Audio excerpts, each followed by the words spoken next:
Good morning, ladies and gentlemen. Thank you for joining me again in the shop. Today, I think I'm going to build this, I don't know, I'm calling it a 3D cross. You can see how the bevel's here. It makes it look like it goes underneath these boards. So it's not my idea, it's just something I see on YouTube. And I'm going to go ahead and make one like this. And if you want to follow along, I'll give you the dimensions of it. And as we go along, I'll talk to y'all about the important measurements that you need to stick to for everything to meet up like it's supposed to. So let me go ahead and get prepared, and just a second I'll go ahead and show you these dimensions. I know it might look kind of all bunched up, but you can see the blues. There's going to be 4 blues. This is the dimension for the blues, so you can go ahead and take a picture of this if you want, or pause the video and just copy down the images. And you can see the green here. You'll need 3 greens. They're 2 3/4 inches or 2.75 inches. The blues are 2.5 inches. The pinks, see the pink here, 4 1/4 inches. The brown one, your long leg, 10 1/4 inches. And don't make the same mistake I made. I reversed these, so make sure you pay close attention to this when you print them out or drawing it out or cutting, which is the most important. And if you have one side of the wood you want to show, the other side you don't, when you're doing your 90s, make sure you have it positioned the right direction. So without that, I'll go ahead and get started, and I'll bring you back in a minute. All right, so this is what I was talking about when you cut your strips. Like, I'm doing this out of cedar, and cedar has, this type of cedar anyway, has one rough side. That's not the side I want showing. So if you wanted to run this through a drum sander, this dimension here doesn't really matter, the thickness here. What does matter is this. You want to stick with 1 inch. You want to make sure it stays 1 inch, or like I showed earlier, your parts won't match up. They'll want to, 2 or 3 of them will be too short. So you want to make sure this piece here stays a whole inch. And this is what I was talking about, the rough side. So when you cut your bevels or your 90s, you want this side to show. So you want to make sure your bevel is in the right orientation here. And what I typically do is, depending on,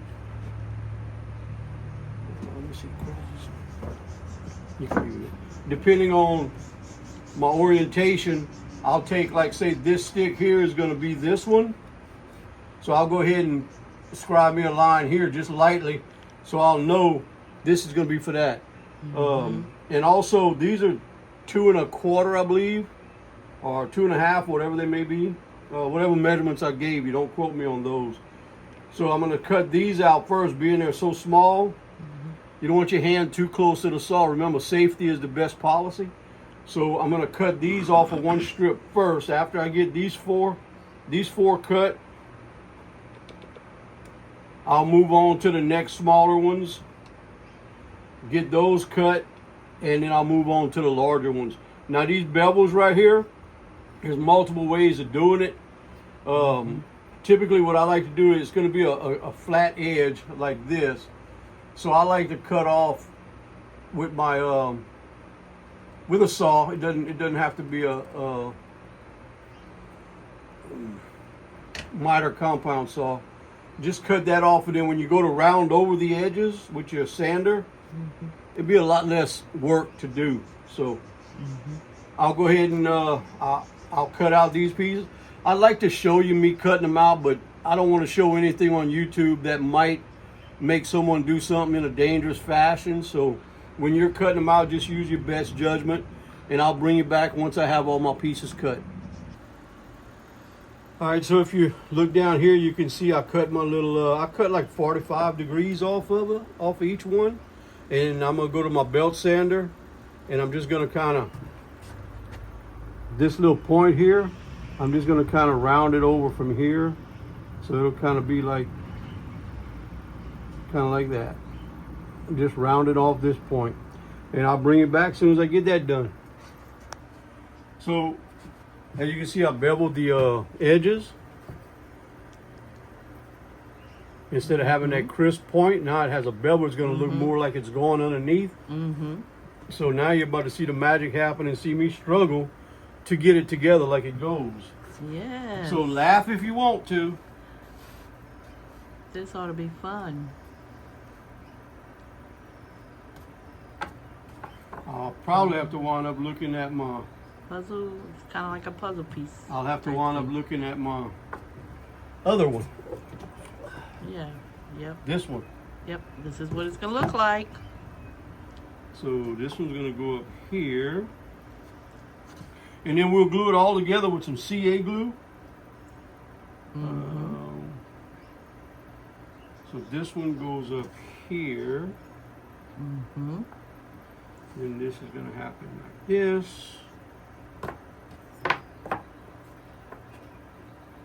And this one will come here. Can you see it good, huh? Yes, I can see it good.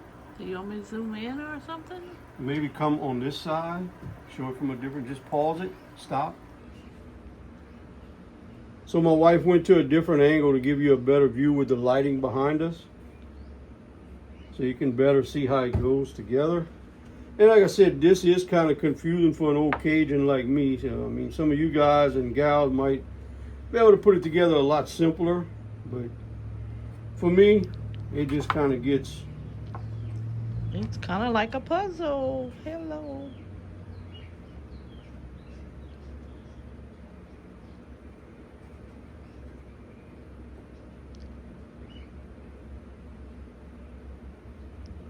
Why is this piece too long?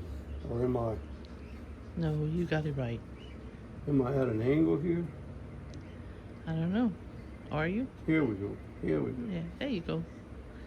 It's a puzzle. There you go. It's a puzzle. And then this one here. Goes here.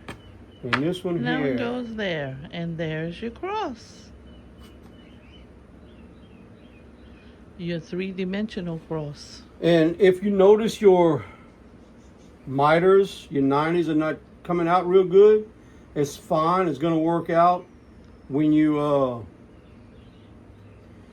sand all the top. If you wanted to, you could put just a dab of glue inside these joints, and it'll fill them in when you sand it.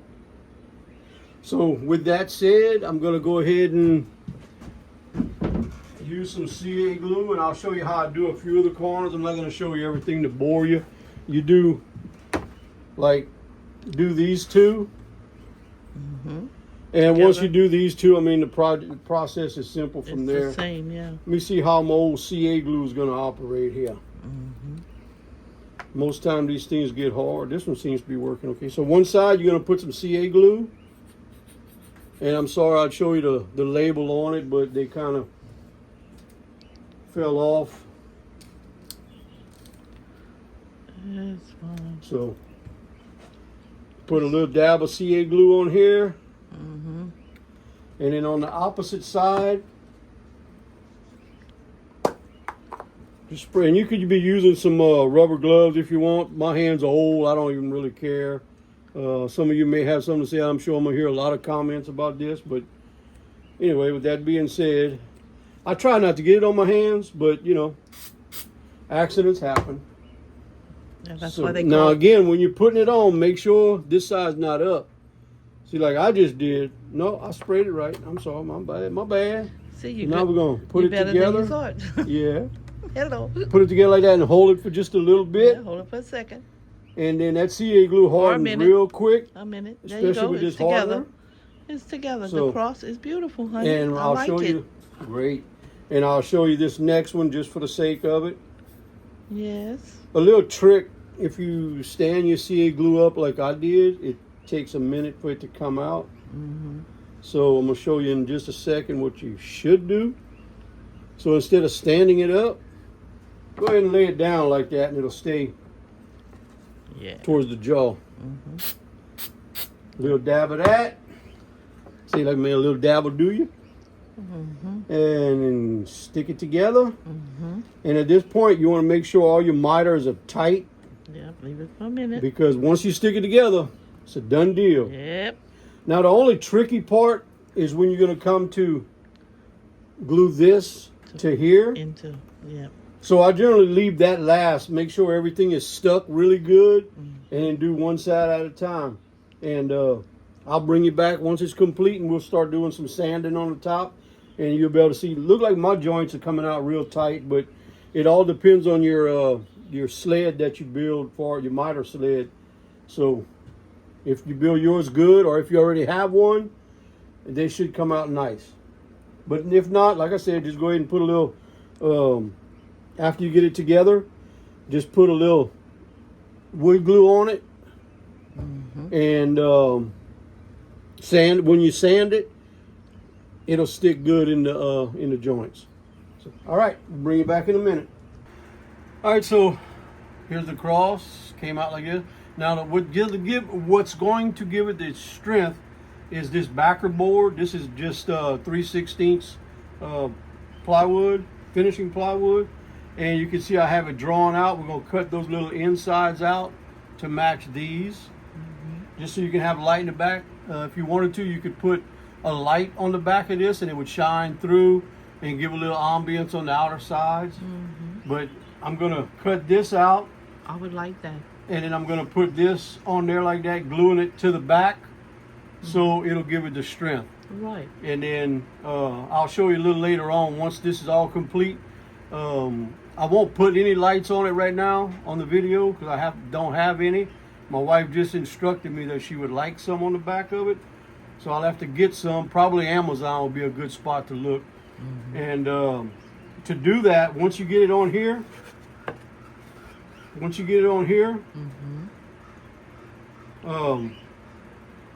you would probably want to cut it like this, or put some little spacer blocks wherever these meet up, and then just glue the spacer blocks and have your lights strung out behind it, so it would stand off of it like so, which is going to be my idea of doing it. So it'll kind of look like a 3D image of a cross with lights shining out the back. Right. So, all right, I'll bring it back as soon as I'm done with this. Sounds great. So I have my backer on it, as you can tell. And again, the backer is where you get the strength. And for that, all I used was some simple wood glue. This one just happens to be made by Gorilla, but so yeah, there it is. And the only other thing I'll kind of trim with a flush bit router, trim these edges to where it's even with the cross. And so what I was envisioning, if you come a little closer, here's what I was envisioning. So I'll cut out a frame on this plywood. This will be standing above it like so, and that will be glued to it like that. You'll have another one over here, gluing it just to where it doesn't stick out. And then in the back of this, I'll put my lights, my little light string. Right. And somewhere I'll hide the little battery box that it comes in.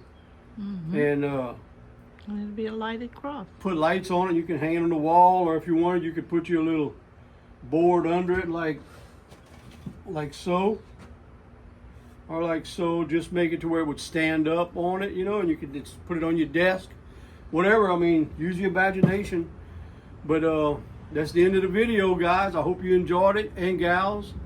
And if you do make one, go ahead and upload a picture of it, and I'd love to see it in the comments. Like and subscribe if you want to see more. Yes, and thanks so much for following along with this build.